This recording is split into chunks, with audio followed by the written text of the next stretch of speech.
다큐멘터리 역사를 찾아서 제209편 양자강을 거슬러 올라간 신라 사신. 신라 제35대 임금이었던 경덕왕식이 바다 건너 일본과의 사이에 있었던 사신 교환 문제를 언급한 바 있습니다. 간단하게 소개하자면 이렇습니다. 속 일본기에 나오는 내용입니다. 서기 752년 6월 신라 왕자 김태렴 등이 조정에 배할하고 아울러 조를 바쳤다. 신라 국왕이 왕자 김태렴을 통해 이렇게 말하였다. 신라 국왕이 일본 천황의 조정에 말씀드립니다. 이번에 몸소 일본으로 직접 건너가서 조공하고 조를 바치려 하였으나 하루라도 임금이 없으면 국정이 문란해질까 염려하여 왕자를 대신 보내 조공을 하게 되었기로 삼가 아뢰옵니다. 그러자 당시 일본 왕 효겸은 김태렴을 통해 보내온 신라 경덕왕의 깍듯한 표문을 받고 흐뭇하게 여긴 나머지 신라 사절단에 잔치를 베푸는 등 환대를 합니다. 그리고 일본 왕은 그 이듬해에 그 답례로서 신라의 사절단을 보냅니다. 그래서 어떻게 되었을까요? 경덕왕 12년 8월에 일본국 사신이 와서 조회하였으나 오만 무례함으로 왕은 만나보지도 않고 곧 돌려보냈다. 어떻게 된 일일까요? 경덕왕은 즉위 원년인 서기 742년에도 일본 사신이 찾아왔으나 받아들이지 않고 쫓아버린 적이 있습니다. 일본 역시 신라 사신들을 받아들이지 않고 추방해버리는 것으로 맞대응을 해왔습니다. 동국대 윤선태 교수의 얘기를 들어볼까요? 그래서 신라를 통해서 일본은 중국의 문물을 받아들이고 또 여러 가지 진귀한 보물들, 좋은 물품들을 사들이고 하는 그런 교육 창구가 열려 있었던 거죠. 그런데 신라와 발해와 전쟁이 벌어지고 당나라와 신라 사이가 좋아지게 되면서 신라가 계속 과거와는 다른 외교 관계를 요구하는 그런 변화를 실시하게 됩니다. 그러니까 일본 측에서는 신라 사절단을 계속 쫓아버리는 거죠. 과거대로 와라. 너희들이 하위의 입장으로 와라. 이런 걸 자꾸 요청하니까 신라 측에서는 그걸 받아들이지 않고 서로 외교적 관계가 굉장히 냉랭해지게 됩니다. 그래서 성도왕 이래로 사실은 이 시기까지 제대로 된 일본과의 외교 관계가 이루어지지 않았습니다. 양국의 관계가 이렇듯 갈등 양상을 보이고 있었는데 서기 752년에 경덕왕이 갑자기 700여 명이나 되는 대규모 사절단을 일본에 보내면서 일본의 왕을 극진하게 받들겠다는 내용의 표문까지 바치면서 저자세 애교를 한 것으로 속 일본기에 기록되어 있습니다. 여기까지 내용으로만 보면 신라의 대일 애교 자세가 바뀌었다, 이렇게 볼 수도 있겠죠. 그런데 그 이듬해에는 경덕왕이 일본에서 온 사신이 오만무례하다면서 쫓아버립니다. 삼국사기와 속 일본기의 기록을 모두 사실대로 믿기로 한다면 신라의 경덕왕은 대일 애교에 있어서 대단히 변덕을 부린 임금이 됩니다. 이 상황을 어떻게 해석해야 할까요? 이 대목을 두고 한국의 학자들과 일본 학자들 사이에 견해 차이가 나타나는데, 우리 학자들의 경우 신라 왕자 김태렴 등이 700여 명의 사절단을 이끌고 일본에 갔다는 내용의 일본 서기 기록을 통째로 허위라고 치부하지 않는 대신에 그 애교 행위 자체를 정치적인 공식 애교가 아니라 상업적인 비공식 애교 행위를 한 것으로 분석합니다. 신라의 왕자라고 하는 타이틀을 가짜로 만들어내면서 건너갔다고 생각됩니다. 그래서 국왕의 문서를 실제로 만드는 게 아니라 말로만 가서 립 서비스만 했습니다. 김태렴은 가서 신라 왕이 오고 싶었지만 왕자를 비울 수가 없어서 못 건너왔다고 그런 아주 좋은 말만 해주고 자기를 왕자라고 포장해서 건너가서 신라의 어떤 왕을 대신해서 과거의 어떤 상례를 다시 하는 것처럼 묘사했지만 일본 측은 사실은 속았다고 볼 수 있겠죠. 그래서 그 다음번에 바로 답방을 하는 외교사절, 일본의 사절단이 경덕왕한테 오는데 이 사절단이 그 김태렴의 어떤 그 모습만 보고 오만방자하게 경덕왕을 대했던 겁니다. 무슨 얘기냐 하면 신라 조정에서 귀족들 사이에 이런 불평이 되도 됐을 것이란 얘기입니다. 요즘은 조정에서 일본에 사절단 보낸다는 얘기를 비치는 사람도 없나? 이 대왕마마가 일본에서 온 사신은 만나지도 않겠다면서 받아주지 않는 판국인데, 아니 우리 사절단이 일본에 가길 기대할 수가 있겠나? 아무리 당나라하고 화친 관계가 회복돼서 일본 조정에 아쉬운 소리할 필요가 없다고는 하지만 10년이 넘게 일본하고의 관계를 뚝 끊어버리면 그동안 일본과 물품 거래하던 우리는 어쩌란 말이야 대체. 나도 그동안 중국에서 들여온 비단이며 서책들을 잔뜩 쌓아놓고 일본에 배 띄울 날만 고대하고 있는데, 이게 대왕마마께서 저리도 완강하시니 이 대책이 있어야 말이지. 안 되겠어. 우리가 의견을 모아서 대왕마마께 강력하게 청을 올리자고. 공식 사절단을 보낼 수 없다면 우리 상단들이 교역 사절단을 꾸려서 건너갈 테니 윤호해달라고 말이야. 그래, 그렇게 하자고. 이렇게 해서 700여 명이나 되는 대규모 상단이 꾸려졌겠죠. 이들이 신라 주정의 공식적인 허락을 받고 갔든지 아니면 그런 절차 없이 그냥 건너갔을 수도 있겠죠. 이보게, 우리가 지금 700명이나 되는 인원을 이끌고 일본으로 가고 있는데 신라 조정에서 보냈다는 걸 증명할 아무런 표식도 없이 그냥 건너가면 저들한테 물건을 모두 압류당할 수도 있지 않겠나? 그렇지. 하지만 이미 출발을 해버린 걸 이제 와서 어쩌겠나. 좋은 수가 있네. 좋은 수라니? 우리 신라의 대왕마마가 일본 천황에게 보내는 표문을 하나 만들어서 그걸 일본 조정에 갖다 바치고 나서 일본 귀족들을 상대로 물품 거래를 하는 게 좋겠네. 국사를 위조한다는 얘긴가? 하지만 신라 조정에서 보낸 공식 사절단을 사칭하려면 우리들 중에 왕족 출신의 고위 관리가 있어야 할 것 아니겠나? 자네가 신라 왕자를 칭하시게. 뭐라? 내가 신라의 왕자 노릇을 하라고? 잔말 말고 그리 하시게. 자, 모두들 입을 게 문안 인사 올리게.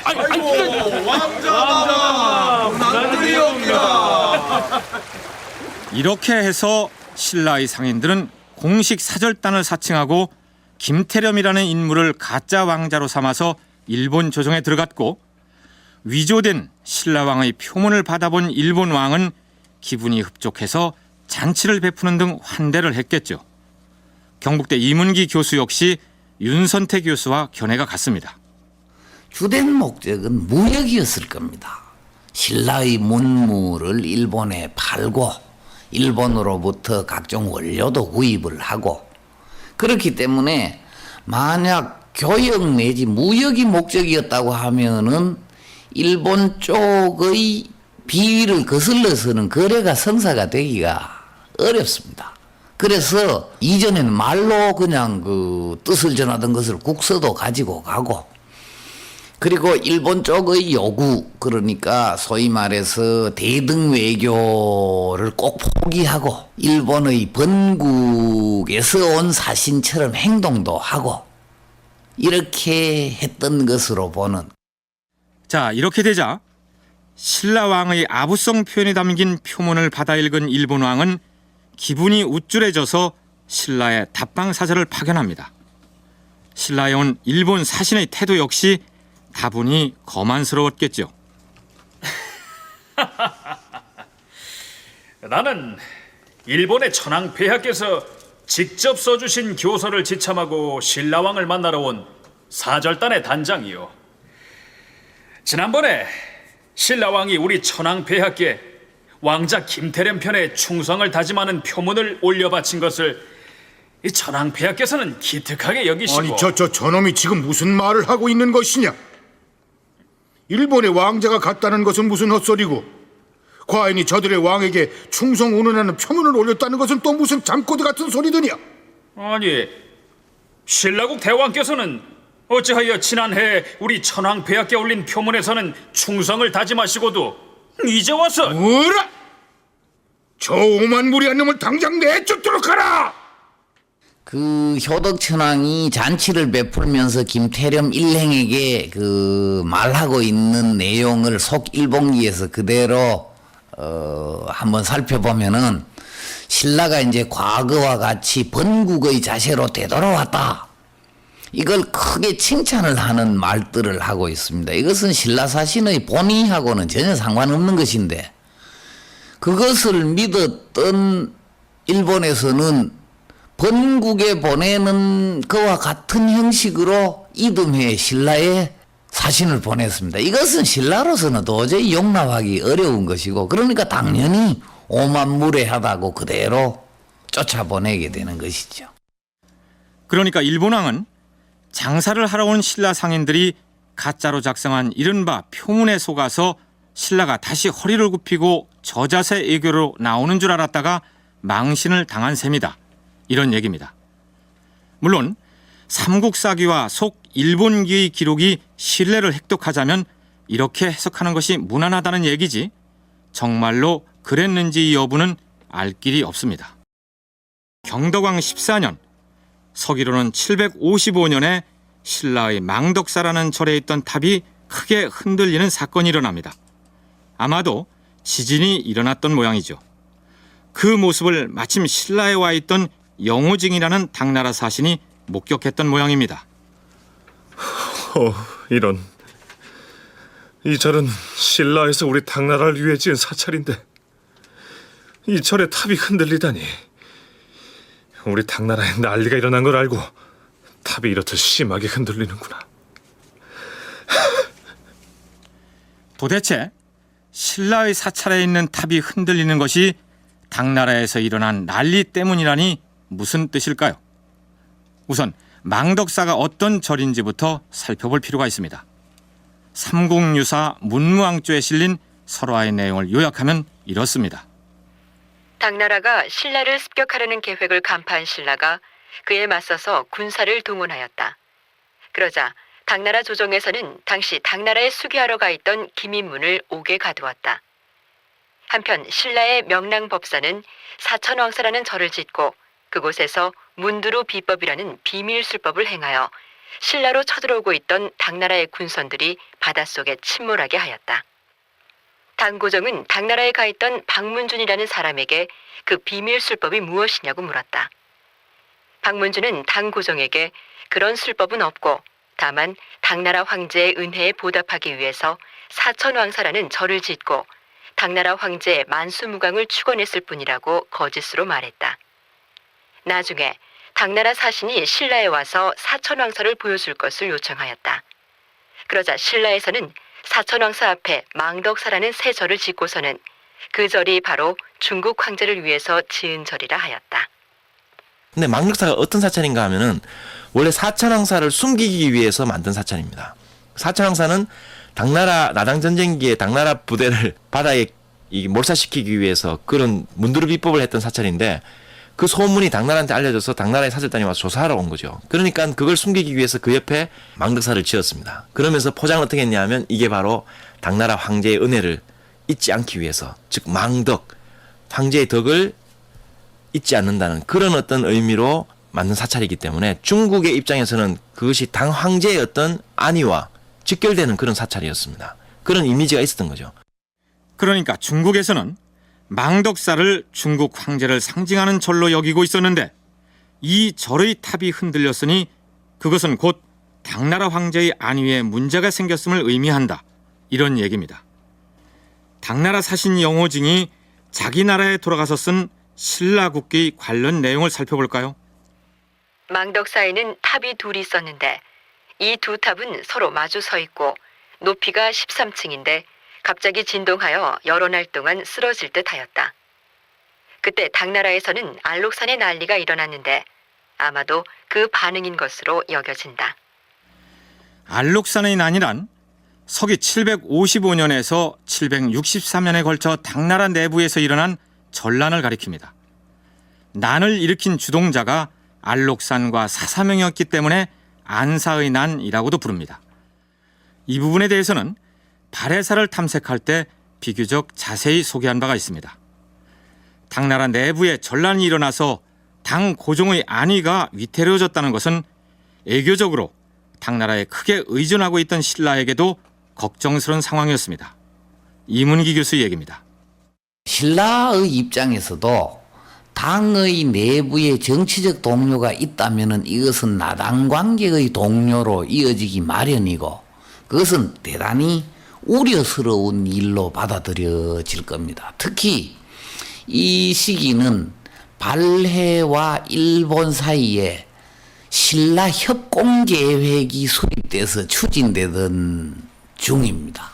그래서 망덕사의 두 탑이 안록산의 난 때문에 흔들렸다라고 하는 것은 바로 그와 같은 신라의 우려가 반영된 설화다 이렇게 볼 수가 있겠습니다. 그런데 윤선태 교수는 당나라에서 일어난 전란이 당나라와 신라의 관계를 위태롭게 할 여지가 있기 때문에 중요한 것이 아니라 당 고종의 왕권이 흔들리면 신라왕의 왕권도 흔들릴 수 있기 때문에 경덕왕이 더욱 긴장했을 것이라고 분석합니다. 이 당시에 신라 왕권이라는 것은 당나라 왕실의 봉작을 받는 책봉 체제 속에 들어가 있습니다. 그게 뭐 형식적인 책봉이라 한다 하더라도 신라 왕권을 뒤에서 밀어주는 빅브라더가 당의 황제였던 거죠.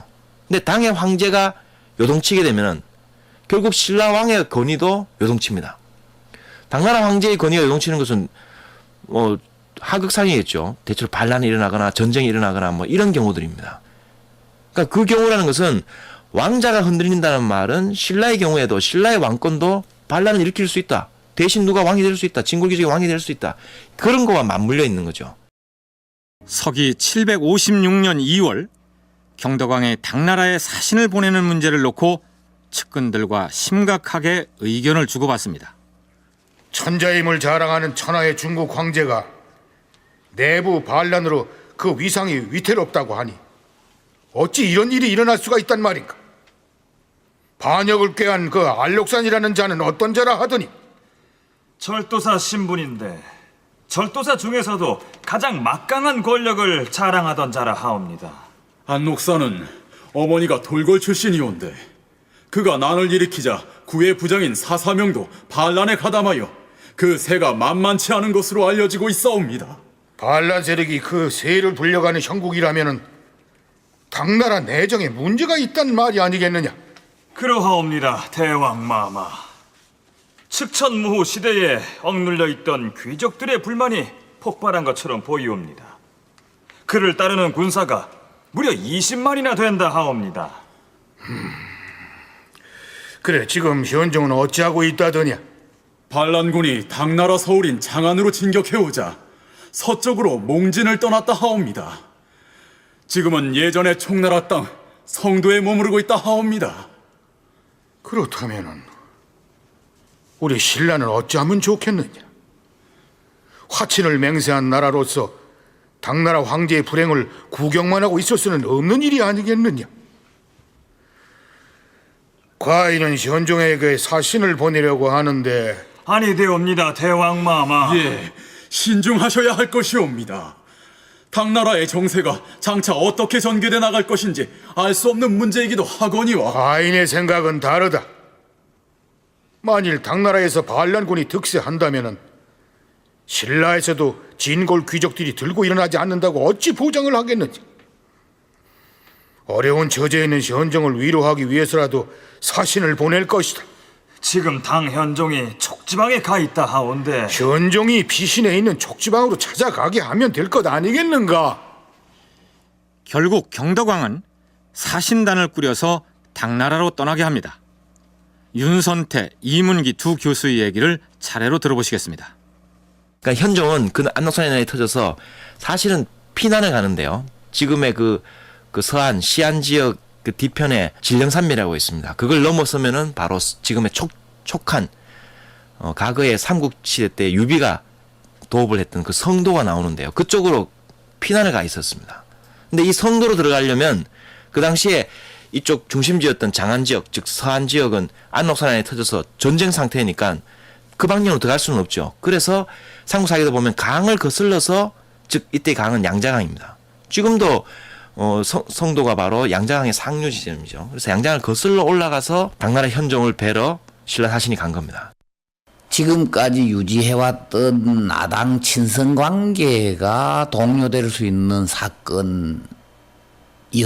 그래서 당연히 당의 그 황제인 현종의 동향에 대해서 예의주시를 했고, 그 당 현종이 멀리 이 촉지방에 아마 성도일 것으로 보이는데, 성도까지 피난가 있는 그 행제소에까지 사신을 파견을 해서 현종에게 이제 그 일종의 외교적인 수사이겠습니다만 충성을 맹세하는 이와 같은 그 적극적인 이 친당 정책을 펴는 것입니다. 신라 사신이 양자강을 거슬러 올라가는 험한 여정을 무릅쓰고 드디어 성도에 도착하자 당현종은 감격에 겨워합니다. 이해까지 찾아오다니 그 정성이 기특하구나. 이해까지 와서 조공을 바치는데 여느 사신 맞이하듯 해서는 아니 될 것이다. 짐이 신라 왕을 위해서 시 한 수를 지어서 전해줄 것이다. 지필목을 들여오도록 하라. 당현종은 글머리에 신라왕이 해마다 조공을 하고 예악과 명분과 의리를 잘 실천하는 것을 기뻐하여 시 한 수를 준다라고 쓴 다음 다음과 같은 내용의 시를 지어줍니다. 역사학자 이병도 박사가 번역한 내용을 일부 손질해서 소개하면 이렇습니다.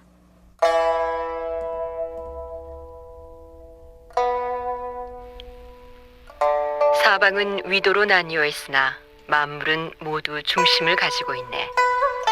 옥과 비단은 천하에 두루 퍼져 있으나 산 넘고 물 건너 중국의 서울로 찾아든다. 생각하면 먼 곳 동방은 막혔건만 해마다 신라는 중국을 위해 힘을 쓰네. 깃발 세우고 우리처럼 백성을 다스리니 보내준 후한 선물 정성이 넘치도다. 푸르고 푸른 지조 더욱 소중히 하여 바람소리 맞아도 영원히 변하지 말라. 그렇다면 당현종이 이처럼 시를 지어주는 등 예사롭지 않게 신라 사신을 맞이한 배경은 무엇일까요? 신라가 당현종에게 우리는 당현종이 흔들리고 있지만 당현종을 지지합니다라고 하는 그런 의사를 보여준 거죠. 당현종은 굉장히 기분이 좋습니다. 지금 자기가 도망와서 부끄러운 상태인데 주변국들이 그래도 자기를 황제라고 중심국가의 왕으로 인정해주고 있는 것이니까 이건 아주 신하들한테, 현종의 신하들한테 또 대만방에 가시할 필요가 있는 거죠. 안동산한테도 자 봐라, 아직까지 내가 건재하다. 그래서 이 당현종이 신라왕에게 쓴 시의 내용도 그렇습니다. 세상은 중심을 향해서 지축이 연결되어 있다. 그것이 바로 명분이 있는 것이고 신라는 대대로 군자의 나라이고 명분과 의리를 가진 나라였다. 이렇게 훌륭한 일을 했는데 앞으로도 계속 변하지 말고 계속 잘해라. 이런 시의 내용입니다.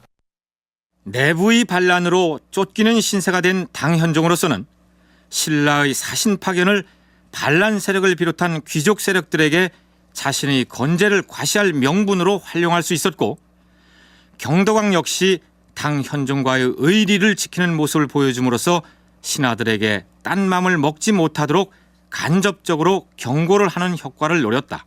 이런 얘기입니다.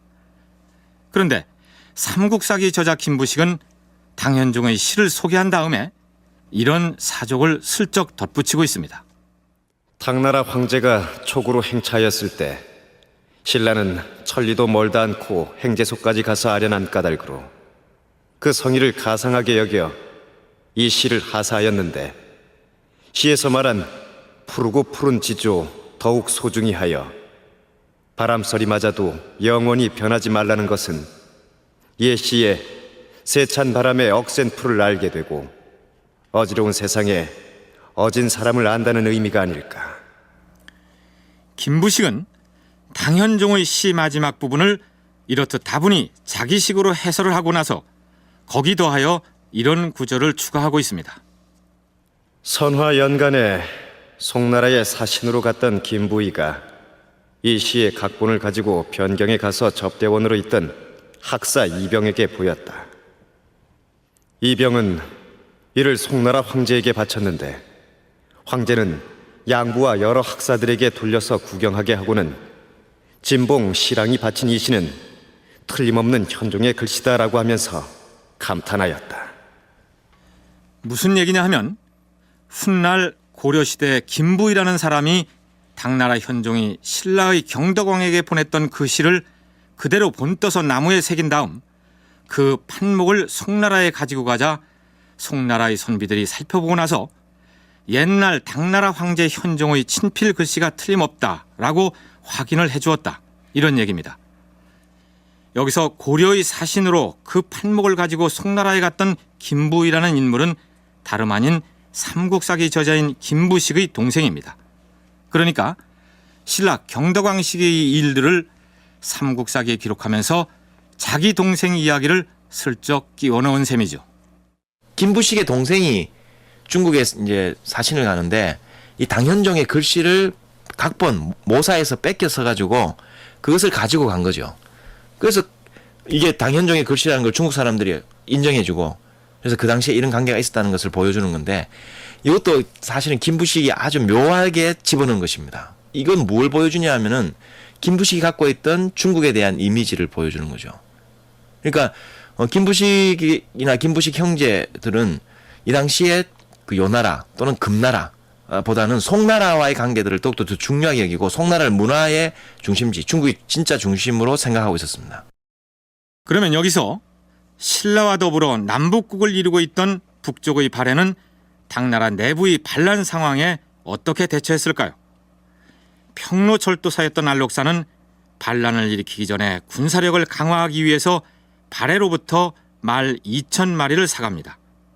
당연히 발해는 알록산과 우호적인 관계를 유지해왔던 것이죠. 그랬는데 그가 주모가 되어 반란을 일으킵니다. 사태가 위급해지자 당나라 현종은 발해 문왕 대음무에게 밀사를 보내게 되는데 발해국 대왕마마 소인은 황제 폐하의 밀명을 받고 달려온 사신이옵니다. 그래. 무슨 일로 이리 화급하게 달려왔는고? 반란의 숙의 알록산이 군사를 몰고 낙양을 점령한 다음 사사로이 대연국을 칭하고 황제를 자칭하고 있사옵니다. 하여 황제 폐하께서는 알록산 무리를 칠 계획이시온데 은밀히 이런 밀서를 내리셨사옵니다. 어디 무엇라 썼는지 보자. 금년 10월에 녹산을 칠 것인데 발해 왕은 기병 4만을 징벌하여 이끌고 와서 역적을 토벌하는 것을 도와주시오. 잘 알았으니 당나라 사신은 물러가 있도록 하라. 한시가 급하옵니다, 마마. 물러가 있으라 하지 않았는가? 먼 길 오느라 수고했으니 객관에 머물러 푹 쉬도록 하라. 여봐라. 예. 저 당나라 사신을 돌려보내지 말고 객관 밖으로 나가지도 못하게 하라. 예. 발해 문왕 대음무는 당나라의 협조 요청에 아무런 응답도 보내지 않은 채 당나라 사신을 발해에 감금해 버립니다. 당현종이 발해의 도움을 거듭 요청했으나 문왕은 끝까지 화답을 하지 않습니다. 섣불리 당나라 편을 들었다가 알록산 일파의 반란이 끝내 성공을 했을 경우 그 파급 효과를 무시할 수 없었기 때문이죠. 당나라에서는 한참 뒤에 또 한 번 발해에 밀사를 보냅니다. 발해국 대왕마마, 황제 폐하께서는 알록산의 대영국을 평정하고 이제 무사히 궁궐로 돌아오셨사옵니다. 하지만 아직 적결하지 못한 적도들이 있어 그들을 완전히 멸하려고 하오니 군사를 내어 지원을 해주시면... 알겠느니라. 당나라 사신은 일단 물러가서 발해를 떠나지 말고 머물러 있으라. 그리고 저 당나라 사신 말대로 알록산의 반란군이 당나라 군사에 의해 정말로 평정됐는지 사람을 보내 확인해 보도록 하라. 문왕 대음무는 당나라 현지에 사람을 보내 확인하게 했는데 당나라 군사가 알록산 세력을 물질렀다는 얘기가 거짓임이 드러납니다. 이처럼 발해 문왕은 당나라의 군사협조 요청에 대해서 냉혹하리 많지 관망 자세를 유지했던 것이죠. 발해 문왕의 이런 태도는 당현종이 피신해 있는 곳에까지 사신을 보내서 당나라 조정에 대한 지지를 과시했던 신라의 애교와 너무 큰 차이를 보이고 있지 않습니까? 지정학적인 여건 등 신라와 발해가 처한 상황이 각각 달랐기 때문에 어느 쪽의 애교 방식이 옳다 그르다는 식으로 얘기할 수는 없겠죠. 하지만 만일에 반란이 성공을 해서 알록산이 득세를 했다면 신라 경덕왕의 처지가 상당히 곤란해지지 않았을까요? 경덕왕 16년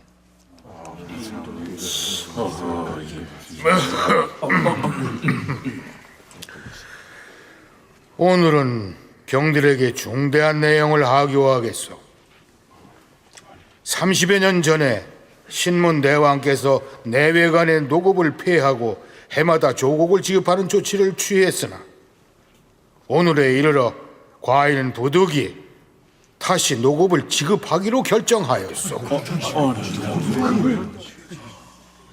이미 신문왕 치세를 다룰 때 설명했던 대로 노급이란 관리들에게 봉급 대신에 일정한 지역의 경제적 수치의 권리를 허용해 준 제도를 일컫습니다. 그런데 신문왕이 귀족들을 견제하고 왕권을 강화하기 위해서 획기적인 개혁 조치로서 폐지했던 노급 제도를 경덕왕은 왜 더 이상 유지하지 못하고 옛날로 되돌리고 말았을까요? 신라 중대의 역사를 연구하는 학자들에게 다방면으로 연구되어 온 부분이 바로 이 노급 제도를 폐지했다가 부활한 사건입니다.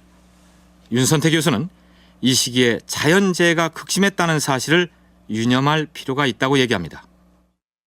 자연재해가 이 시기에 극심합니다. 성덕왕 즉위부터 해서 계속적으로 자연재해가 극심해서 자연재해라는 것은 왕도 어떻게 할 수 없는 것입니다. 자연재해가 나게 되면은 생산이 잘 안 되죠. 생산이 안 되면 세금이 제대로 거둬지지가 않습니다. 세금이 거둬지지 않을 뿐만 아니라 거둬들였던 세금조차도 농민들한테 다시 줘야 됩니다. 그걸 구휼이라고 그러죠. 그래야만 다시 생산이 이루어져서 국가가 움직여가게 됩니다. 국가 재정에 가장 필요한 부분들이 결국 세금인데 이게 흔들리게 되니까 왕이 신하들을 통제할 수 없습니다. 왕이 신하를 통제하기 위해서는 왕이 반대급부를 줘야 됩니다. 왕의 권력이 세지고 신하의 권력을 약화시키려면 그 약화시킨 만큼 뭔가 돈으로 토지로 보상을 해주고 그것을 무마시켜 가야 되는데 거듭되는 자연재해로 나라의 살림살이가 궁핍해졌고 더군다나 당나라에서 안사의 난이라는 하극상이 벌어져서 경덕왕 자신도 신라의 귀족들을 다독거려야 할 처지에 몰리자 예전에 귀족들로부터 빼앗았던 일정 지역의 토지에 대한 수치권을 다시 돌려주게 되었다. 이런 얘기입니다. 개혁의 후퇴라 할 수 있겠죠. 그런데 자연재해가 극심해서 백성들이 기근에 허덕이던 상황에서는 오히려 노급제의 부활이 왕에게 불리한 것만은 아니라는 것이 윤선태 교수의 분석입니다. 만약에 어떤 지역을 귀족에게 줬는데 그것이 생산이 안 되면 어떻게 됩니까? 귀족은 이제 월급을 받지 못합니다. 그러니까 한시름 벌게 되는 거죠. 귀족의 연합을 통해서 난국을 헤쳐갈 수 있는 겁니다. 그래서 과거의 정기 노급, 즉 신문왕 이전대의 노급처럼 귀족들이 완전히 정권을 장악하는 그런 어떤 지역 지배하고는 조금 차이가 있었겠지만 이건 역시 신라 중대 왕권의 어떤 후퇴 과정 속에 나타난 현상이라고 볼 수 있습니다. 사실 경덕왕의 정책 드라이브가 외부의 안록산난과 또 내부적인 자연재해 그것과 겹치면서 이런 후퇴의 현상이 벌어진 거죠. 모든 토지를 나라에서 직접 관리하면서 조세를 수취할 경우 기근이 들면 그 책임이 모두 국왕에게 부과되지만 귀족들에게 일정 지역의 토지에 대한 조세 수취권을 위탁할 경우 자연재해로 기근이 들면 그 책임을 귀족들에게 지게 할 수 있는 유리한 측면도 있다. 이런 얘기입니다. 그런데 이문기 교수는 경덕왕이 노급을 부활한 것은 다른 개혁 조치들을 실행해 나가기 위해서 일부 후퇴한, 그러니까 경덕왕과 귀족들 간의 타협의 소산이라고 해석합니다. 이 노급이라고 하는 것은 지방사회에 존재하는 귀족들의 직접적인 지배가 가능한 일종의 특수 구역으로 되기 때문에 이 노급 부활은 이 중대 이래 계속해서 귀족을 억압하면서 왕권을 강화해 왔던 그런 데 대한 반발을 경덕왕이 일정 부분 수용하면서 일종의 이 타협을 꾀한 것이 아닌가 이렇게 생각을 할 수 있습니다. 바로 그 노급을 부활하고 그 해에 적극적으로 경덕왕은 개혁 정책을 펴니다. 그렇다면 그 다음에 이어졌던 경덕왕의 개혁 정책은 어떤 것들이었을까요? 서기 757년 12월 경덕왕은 지방 행정구역을 개편하고 그 지명들을 또한 대대적으로 개칭합니다. 사벌주를 상주로 고쳐 부를 것이며 일개주와 10개군 30개 현을 상주에 소속되게 할 것이다. 삼량주를 양주로 고칠 것이며 일주 일소경 12군 34현을 그 휘하에 둘 것이다. 또한 청주를 강주로 고치고 청주를 강주로 고치고 일주 11군 27현을 소속시켰다. 한산주를 한주로 고치고 일주 일소경 20. 요즘 같으면 광역자치단체의 명칭을 거의 전국에 걸쳐서 일거에 바꿔버린 셈이 됩니다. 윤선태 교수 역시 이 지방행정단위에 대한 개명 작업이 앞서 부활시켰던 노급제도와 관련이 있다고 얘기합니다. 그 앞서서 노급이 부활하죠. 그러니까 노급은 지방제도와 매우 밀접한 관계를 맺습니다. 그래서 지방의 단위성, 예를 들면 현 단위의 어떤 정도로 규모로 나누는가, 그 나누어서 귀족들에게 어떻게 할당하는가, 또는 관청에게 어떻게 할당하는가, 이런 부분들이 짜여져야 됩니다. 그러려면 지방제도에 손을 대야 되고, 지방제도에 손을 댈 때 경덕왕 입장에서는 손을 대면서 동시에 왕권에게도 뭔가 권위가 돌아올 수 있는 그런 어떤 의도를 가지고 있었다고 생각됩니다. 그래서 이 제례의 어떤 지방 질서의 핵심이 되는 것이 사실은 지명입니다. 그 지명을 왕권의 어떤 기속시킨다는 측면에서 지명을 다 바꿔버립니다. 중국식으로 바꿔버리는 거죠. 흥미로운 것은 이전에는 세 글자로 되어 있던 지명을 두 글자로 통일해서 바꾸고 있다는 점입니다. 지금의 경상북도 상주의 경우 이전에는 사벌주라고 했다가 상주로 바꿨고, 지금의 전라북도 전주에 해당하는 지역은 완산주에서 전주로, 강릉은 하서주에서 명주로, 광주광역시는 무진주에서 무주로 바꾼 것이 그 사례입니다. 경덕왕이 이 지명들을 바꾸면서 세련된 한자를 동원해서 중국식으로 바꿨다 해서 한나라 한자를 써서 한화 정책이라고 부르기도 합니다. 이문기 교수 역시 경덕왕이 대대적으로 지명을 바꾼 것은 단순히 명칭만을 바꾼 것이 아니라는 데 동의합니다.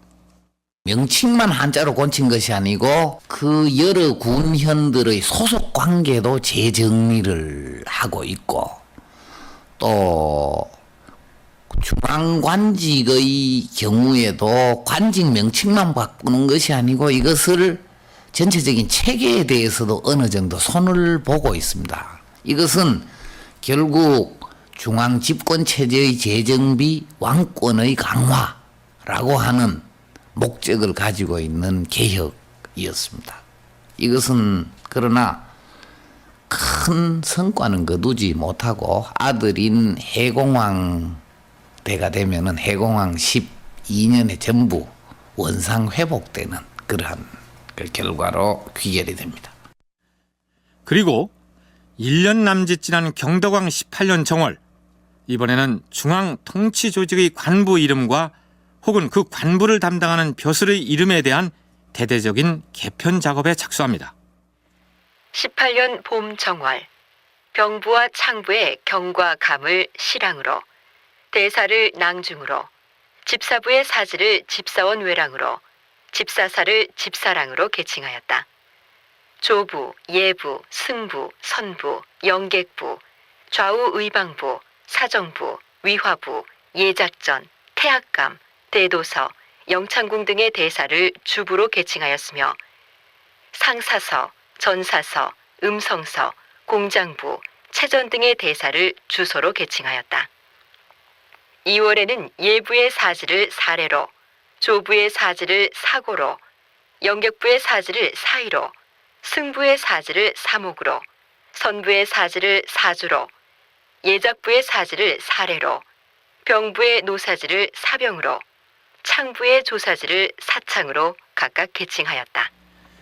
이들 부서가 각각 어떤 일을 수행하던 곳인지를 설명하는 것은 생략하겠습니다. 어째서 멀쩡한 관직의 이름들을 이렇듯 대대적으로 바꾸고 있을까요?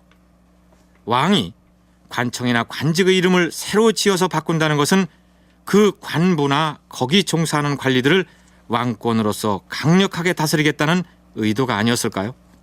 관명들을 또 이 관청의 명들, 관직명들 이것들 다 중국식으로 바꿔나가는 거죠. 이런 어떤 직명들 또 지명들을 바꿔나간다는 것은 왕이 새롭게 뭔가를 다 부여한다라고 하는 그런, 즉 이름을 부여한다는, 우리가 아버지한테 이름을 받잖아요. 굉장히 절대적입니다. 아버지가 나를 낳게 하고 나에게 이름을 부여했다는 것. 그러니까 경덕왕은 자기가 이제 신라의 새로운 뭔가를 만들어가는 존재라는 것을, 새로운 이름을 부여하는 것을 통해서 그런 이미지 작업을 하려고 했던 거죠. 그렇지만 이런 시도들은 자기 아들 댁에 가서 다 무너져 버리게 됩니다. 경덕왕의 이러한 일련의 개혁 조치들이 자신의 아들 댁에 가서 좌절되어서 원상복구되고 만다고 했는데, 그 부분은 다음 임금인 해공왕의 치세를 탐색할 때 짚어보도록 하죠. 대왕마마, 경하드리옵니다. 왕비마마께서 왕자님을 생산하셨사옵니다. 그게 정말이냐? 그러하옵니다, 대왕마마. 왕비마마께서도 무탈하시옵니다. 경하드리옵니다, 대왕마마. 경하드리옵니다, 대왕마마. 경덕왕 17년 신라왕 시대 경사가 났습니다. 그동안 자식이 없어 아들을 갈망하던 경덕왕에게 드디어 왕자가 생긴 것입니다. 경덕왕은 즉위 이전에 김순정의 딸을 부인으로 두고 있었는데 자식이 없자 출궁시켜버리고 서기 743년 4월에 김의충의 딸을 새로이 왕비로 맞이합니다. 그 왕비가 바로 만월 부인입니다. 그런데 758년에 이르러서야 아들이 태어났으니 새 왕비를 들이고도 15년이 지나서야 아들을 본 셈이 됩니다. 대단한 늦둥이인 셈이죠. 어쨌거나 왕자가 탄생했으니 경사임에는 틀림없는데 그 소식을 기록한 삼국사기의 기사 내용이 심상치 않습니다. 경덕왕 17년 7월 23일에 왕자가 탄생하였다. 우레와 번개가 심하였고 16군데의 절에 벼락이 떨어졌다. 왕자 탄생을 알리는 기록 바로 다음에 이어지는 기사의 내용이 심상치 않습니다. 그것들이 무엇을 상징하는지는 나중에 알아보기로 하죠.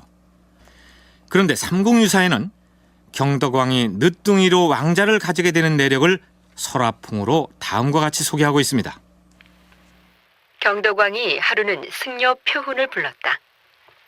그대도 알다시피 과인이 복이 없어서 자식을 얻지 못하는 형편이니 원컨대 하느님께 아들을 점지해 주도록 청하라. 예, 대왕마마. 하늘로 올라가 대왕마마의 뜻을 전하겠사옵니다. 그리하여 표훈이 하늘에 올라가서 하느님을 만나고 내려왔다.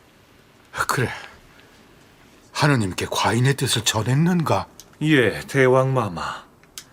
하오나 하느님께서는 딸이면 곧 점지해 줄 수 있으나 아들은 아니 되겠다 하셨사옵니다. 뭐라? 아들이 아니고 딸만 점지해 줄 수 있다 했느냐? 그러하옵니다, 대왕마마. 아니 된다. 즉시 하늘에 다시 올라가서 아들로 바꿔달라고 청을 하도록 하라. 예, 대왕마마. 표훈이 다시 하늘에 올라가 왕이 청하는 바를 전하자 하느님은 이렇게 말했다. 점지된 딸을 아들로 바꿔달라. 그리할 수는 있다. 허나 그렇게 되면 나라가 위태로워질 것이니라. 그리고 너 표훈은 하늘과 인간 사이를 왕래하면서 문란하게 하고 있다. 지금 네가 이웃마을 다니듯 왕래하며 하늘의 기밀을 누설하고 있으니 이제 다시는 통례하지 말도록 하라. 표훈이 내려와서 하느님으로부터 들은 대로 왕에게 전했다. 경덕왕이 말했다. 비록 나라가 위태하더라도 아들 자식이나 얻어서 뒤를 이었으면 그만 아니겠는가? 이렇게 해서 왕비인 만월 부인이 아들을 출산했다는 내용입니다. 삼국사기와 삼국유사 모두 경덕왕이 뒤늦게 얻은 왕자를 불행의 씨앗쯤으로 묘사하고 있다는 점이 이채롭습니다. 안정된 왕권이 흔들릴 만한 하나의 불안 요소가 남아 있었습니다. 그것이 바로 정통성을 갖춘 후계자를 아직 갖지 못했다라는 것이었습니다. 즉, 이 새로 맞이한 왕비 만월 부인으로부터 이 왕자를 얻지 못했던 것이죠. 그래서 이 경덕왕이 이 왕자를 얼마나 희망하고 있었던가 하는 것은 삼국유사 경덕왕대 표훈대덕과 관련된 이야기에 잘 보이고 있습니다. 하늘의 뜻을 거역하고 태어났든 어찌되었든 왕자가 태어난 지 만 2년이 되었습니다. 과인은 우리 왕실의 유일한 왕자를 태자로 봉할 것이다. 태자 책봉식을 할 것이니 경들은 그 준비에 소홀함이 없도록 하라. 경덕왕은 만 2살짜리 아들을 서둘러 태자로 책봉합니다. 무엇 때문에 갓 2살짜리 아이를 서둘러 태자로 봉했을까요? 경덕왕이 무엇을 원했는가를 잘 보여주는 거죠. 경덕왕이 결국 자기의 혈연, 자기 집안을 통해서 신라의 왕권을 계속적으로 이어가고 싶어하는 것이고, 그것은 다른 진골 귀족들과 태종 김춘추의 집안은 다르다는 것을 은연중에 계속 가시하려고 했던 것입니다. 그렇지만 신라의 원래 왕통이라는 것은 진골 귀족 모두가 갖고 있었습니다. 진골 귀족이면 누구나 다 신라의 왕에 접근할 수 있는, 즉 내무랑의 후손이라면 신라의 왕이 될 수 있는 그런 어떤 존재들이었는데, 김춘추가 그것을 애서 계속 바꿔보려고 했던 거죠. 저는 그 속에 태자 책봉, 중대 왕권들이 왜 태자 책봉에 매달리고 있었는가를 보여준다고 생각됩니다. 그렇지 않아도 여러모로 왕권이 도전을 받는 상황인데 왕자마저 뒤늦게 생산하였으니 경덕왕은 자신의 사후에 제기될 왕위 계승 문제가 불안했을 것입니다.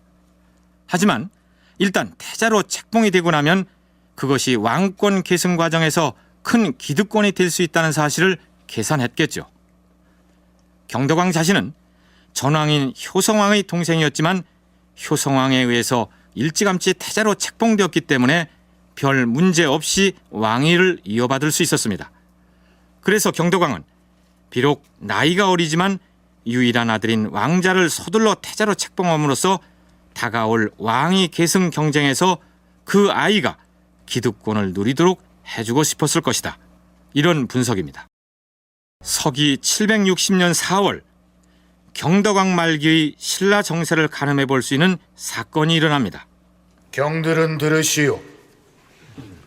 시중 염상이 더 이상 그 직을 수행하기 어려워 퇴직하였어. 따라서 과인은 새로운 시중을 임명할 것이오. 새로이 시중 직책에 올라서 과인을 보좌할 사람은 이찬 김홍이.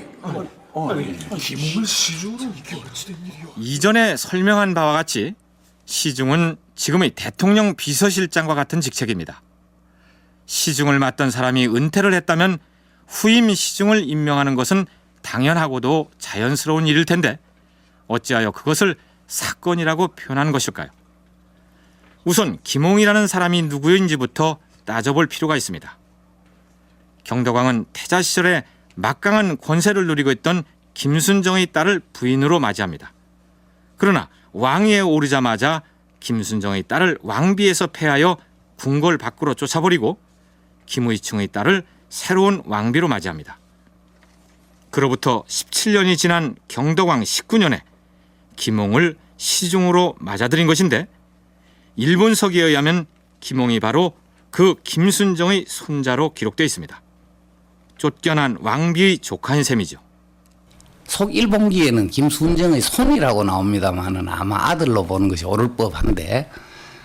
그 산모부인과 남매관계에 있다고 해서 이 사람이 항상 경덕왕의 반기를 드는 그런 인물로 보기는 어렵지 않나 싶습니다.